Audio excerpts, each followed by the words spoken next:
नमस्कार दोस्तों, आप देख रहे हैं द मॉरल एजुकेशन। आज हम देखने जा रहे हैं विज्ञान से संबंधित महत्वपूर्ण वस्तुनिष्ठ प्रश्नों को। तो पहला प्रश्न देखते हैं। वृक्ष का डैश में पाया जाता है। क्या पाया जाता है? तंत्रिकीय ऊतक, संयोजक ऊतक, पेशी ऊतक या उपयुक्त में से कोई भी नहीं। आपका सही आंसर हो जाएगा ए वाला, तंत्रिकीय ऊतक। ए सही आंसर। प्रश्न क्रमांक 2 है। आइंस्टीन का द्रव्यमान ऊर्जा संबंधित निम्न अनुसार है। किसके अनुसार है? तो इसका आंसर हो जाएगा आपका सी सही आंसर। ई बराबर एम सी वर्ग के अनुसार। प्रश्न क्रमांक 3 है। ठीक है ना। अनुगमन वेग क्या होता है?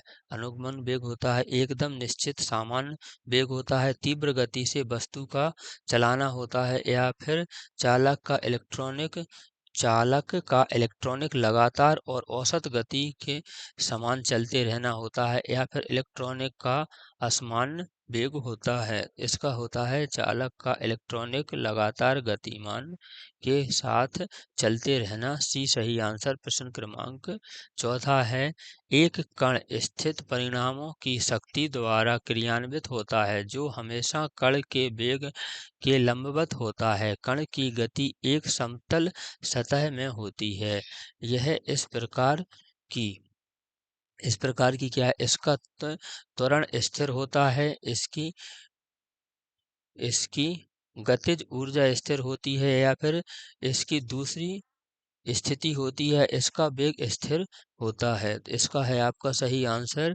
इसकी गतिज ऊर्जा स्थिति होती है, इसकी गतिज ऊर्जा स्थिर होती है। बी सही आंसर। प्रश्न क्रमांक 5 है। पृथ्वी पर ऋतु परिवर्तन होता है क्योंकि पृथ्वी पर ऋतु परिवर्तन क्यों होता है? देखते हैं। पृथ्वी और सूर्य के मध्य की दूरी निरंतर बदलती रहती है। इस कारण यह पृथ्वी की धुरी समतल समतल कक्षाओं में संदर्भित होती है, या फिर घूर्णन अक्ष समतल कक्षाओं में लंबवत होता है, या पृथ्वी का घूर्णन अक्ष समतल कक्षाओं के समानांतर होता है। हम सभी क्वेश्चन इसलिए पढ़ते हैं आंसर, ये आपको पेपर में सभी पढ़ना पड़ता है, तो कंपेयर करके अपन उत्तर दे सकें, वरना सही सही पढ़ के भी आगे चल सकते हैं। ठीक है, तो इसका सही आंसर हो जाएगा पृथ्वी की धुरी समतल कक्षाओं के संदर्भ में होती है, इसलिए यहाँ पे ऋतु परिवर्तन होता है। बी सही आंसर। प्रश्न क्रमांक आपका 6 है। नाभिकीय विखंडन तथा संलयन में अवमुक्त ऊर्जा निम्न प्रक्रियाओं के कारण होती है। रसायन का ऊर्जा में रूपांतरण होता है, संवेगों की ऊर्जा में रूपांतरण होता है, या द्रव्यमान का ऊर्जा में रूपांतरण होता है, या विद्युत धारा का ऊर्जा में रूपांतरण होता है। तो इसका है द्रव्यमान का ऊर्जा में रूपांतरण होता है। सी सही आंसर। प्रश्न क्रमांक आपका 7 है। 80 किलो द्रव्यमान का एक व्यक्ति 240 न्यूटन के बल से दौड़ता है। उसका त्वरण डैश होना चाहिए। उसका त्वरण कितना होगा? ठीक है ना। 3 मीटर प्रति सेकंड स्क्वायर, ठीक, 8 मीटर प्रति सेकंड स्क्वायर, 24 मीटर प्रति सेकंड स्क्वायर, या फिर 4 मीटर प्रति सेकंड स्क्वायर। तो उसका होगा 3 मीटर प्रति सेकंड स्क्वायर। ये सही आंसर। प्रश्न क्रमांक 8 है। उन दो कोशिकाओं के नाम बताइए जिनमें उनकी स्वयं की आनुवांशिकी सामग्री होती है। किस्म किस्म में होती है? माइटोकॉन्ड्रिया और ठीक है ना, लवक में होती है, या फिर राइबो और गोल्गी काय में होती है, या फिर आपका जालिकाय, या फिर अंतर्जीय में होती है, या डीएनए और आरएनए में होती है। तो इसका सही आंसर हो जाएगा माइटोकॉन्ड्रिया और, ठीक है ना, लवक कवक होगा यहाँ कवक। माइटोकॉन्ड्रिया और आपका ये लवक में होती है। ये सही आंसर हो जाएगा आपका। प्रश्न क्रमांक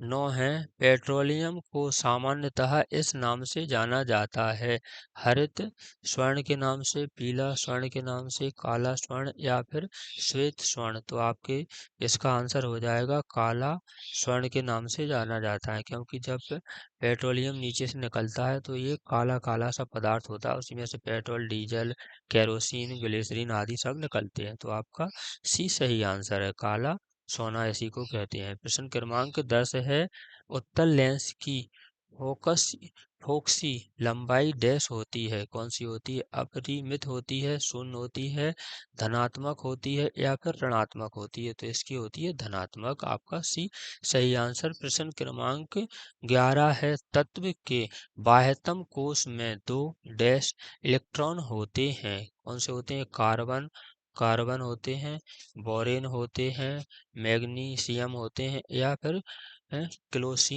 क्लोरीन होते हैं। तो इसका आपका सही आंसर है मैग्नीशियम होते हैं, सी सही आंसर। प्रश्न क्रमांक 12 है, उस कोशिकांग का नाम बताइए जो भोजन से ऊर्जा मुक्त करता है: नाभिक है, हार्मोन हार्मोन है या फिर एंजाइम है या फिर माइटोकॉन्ड्रिया है? तो इसका सही आंसर है माइटोकॉन्ड्रिया, डी सही आंसर। ठीक है ना। प्रश्न क्रमांक 13 है, निम्नलिखित में से कौन एक कायांतरण नहीं है? कायांतरण नहीं है, कौन सा नहीं है? मानव है, मेंढक है, ठीक है ना, तारामीन है या फिर ड्रैगन फ्लाई है? तो इसमें से नहीं है, आपका मानव नहीं है, मेंढक है, तारामीन है और ड्रैगन फ्लाई आपका कायांतरण होता है। कायांतरण काया को ऐसे करके और कुछ दिनों तक निष्क्रिय हो जाते हैं। प्रश्न क्रमांक 14 है, चमगादड़ परावर्तित डैश प्राप्त कर रास्ते की रुकावटों का पता लगाते हैं। चमगादड़ हैं, ठीक है ना, उनकी आंखें से कम दिखाई देता है लेकिन ये ध्वनि के माध्यम से ज्यादा चलती है। तो इस कैसे पता लगाते हैं ये पूछ रहे हैं, तो इसका है अब ठीक है ना, अब ध्वनीय तरंगें होती हैं, रेडियो तरंगें होती हैं, पराश्रव तरंगें होती हैं, विद्युत चुम्बकीय तरंगें होती हैं। तो होती हैं पराश्रव तरंगें होती हैं, सी सही आंसर। ये उड़ते हैं, कोई चीज है यहाँ पे ये ध्वनि फेंकते हैं, वहां से तक टकरा के आती तो वो समझ जाते हैं। तो प्रश्न क्रमांक सी सही आंसर। प्रश्न 15 है, प्लाज्मा पदार्थ की चौथी अवस्था मानी जाती है, निम्नलिखित विवरण में से कौन इससे संबंधित नहीं है? नहीं, विशेष ध्यान रखना, नहीं है, ठीक है ना। तो इसका आपका सही आंसर है एक बॉस है, आइंस्टीन आइंस्टीन संघनक के रूप में जाना जाता है, ए सही आंसर। प्रश्न क्रमांक 16 है, डैश सबसे पहले खाली स्थान है, ऊतक पौधों में भोजन का परिवहन करता है, कौन करता है? जाइलम करता है, फ्लोएम करता है या मूत्रतक करता है या मूल कोण ऊतक करता है? तो इसका आ जाएगा आपका मृदुतक, इसका आपका सॉरी मृदुतक नहीं करता, ठीक है ना, फ्लोएम करता है, फ्लोएम सी सही आंसर है। ठीक है। प्रश्न क्रमांक आपका 17 है, 16 हो गया। संवेग को एसआई इकाई डैश है, संवेग की जो एसआई इकाई है वो क्या है? सही रूप बताना है, ठीक है ना। ये किलोमीटर लिखा है, मीटर है, सेकंड है, स्क्वायर है, फिर इसमें ऑब्लिक यहाँ पर है, इसमें मीटर और सेकंड के बीच है, यहाँ डैश है, इसमें मीटर पर आपका वर्ग है और यहाँ पे ये डैश है, इसमें दोनों पे स्क्वायर नहीं है, यहाँ पे डैश है। तो आपको ऐसे देख के बताना है, तो ये हो जाएगा आपका, ठीक है ना, किलोग्राम मीटर प्रति सेकंड है, डी सही आंसर। प्रश्न क्रमांक 18 है आपका, निम्नलिखित में से किसमें शाखा युक्त पेशी तंतु होते हैं? धारी रहित है, हृ- हृदय है, धारीदार धारीदार है या उपयुक्त सभी है? तो इसमें से है हृदय, बी सही आंसर है आपका। प्रश्न क्रमांक 19 है, निम्नलिखित में से कौन एक नवीनीकरण स्रोत है? ऊर्जा का कौन सा एक नवीनीकरण स्रोत है? नवीनीकरण कोयला है, ठीक है ना, प्राकृतिक है, वन्य जीव है, या फिर प्राकृतिक गैस है आपकी। तो नवीनीकरण ऊर्जा है जो आपकी रिसाइकिल होके दोबारा अपन बना सकें, कभी खत्म ना हो। जैसे कोयला जल गया, फिर उसकी जो शेष बचता है उसमें से कभी अपन ऊर्जा प्राप्त नहीं कर सकते हैं। ऐसे ही ये आपके नवीनीकरण के बारे में पूछ रहा है जो लगातार चलती रहे, जैसे सूरज की ऊर्जा भी नवीकरण है। ठीक है ना, तो इसमें से आपका सही आंसर हो जाएगा वन्य जीव। सी सही आंसर। प्रश्न क्रमांक 20 है, आंधी के बढ़ाव के दौरान वायु धारा चलती है, ऊर्ध्वमुखी चलती है, क्षैतिज चलती है, या दोनों?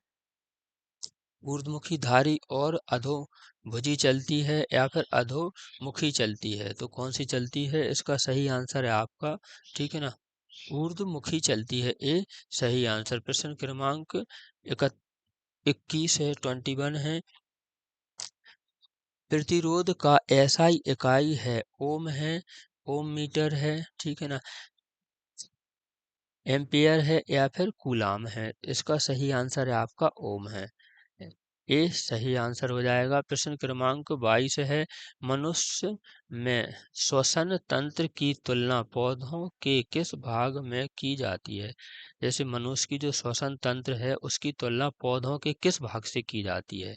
ये आपका पौधा हो गया, इसके किस भाग से की जाती है? ठीक है ना, रंध्र से की जाती है, शिराओं से की जाती है, जड़ से, या फिर पत्तियों से की जाती है? तो रंध्र से की जाती है। ए सही आंसर है। ठीक है ना, ऐसा आपका जो लीफ है, पत्ती है, मान लीजिए ऐसी है, पेंटर तो है नहीं, तो ये पत्ती है, ये आपकी पत्ती एक तरफ से चिकनी होती है, एक तरफ से इसमें दाने दाने होते हैं, ऐसे ऐसे ऐसे ऐसे छेद छेद होते हैं, उसी को कहते हैं आपके रंध्र। ठीक है, प्रश्न क्रमांक 23 है आपका, एक जलती हुई मोमबत्ती के ऊपर जब एक उल्टे गिलास को रखा जाता है तो कुछ समय बाद जलती हुई मोमबत्ती बुझ जाती है। यह किसके अनुपलब्धता का कारण है? ये किसका कारण है?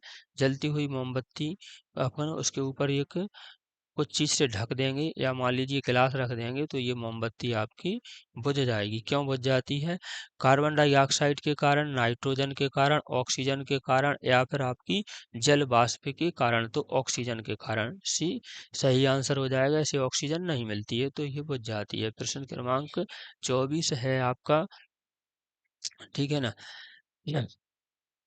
एसएल के 71 ग्राम के परमाणु मौजूद होते हैं, किसमें मौजूद होते हैं? आपको इसका माप बताना है, तो ये हो जाएगा 1250 गुणित 10⁻²४ भी सही आंसर। प्रश्न क्रमांक अगला है 25 है, और लास्ट प्रश्न है द्विगणित, ठीक है ना, स्पोरोफाइटिक चरण के साथ अगुणीय में गैमेटोफाइटिक चरण के परिवर्तन के नीचे दिए गए जीवों में से किन दो में नहीं देखा जा सकता है?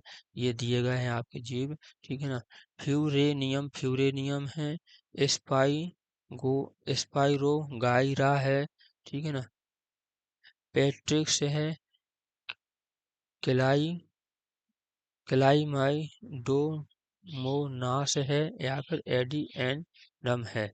इसका आपका सही आंसर हो जाएगा सी वाला, स्पाइगो स्पाइरो गायरा एवं क्लाइमाइडोनास। सी सही आंसर है। ऐसी ही वीडियो प्राप्त करने के लिए हमारे चैनल को, ठीक है ना, लाइक शेयर और सब्सक्राइब करें। Thank you for watching video.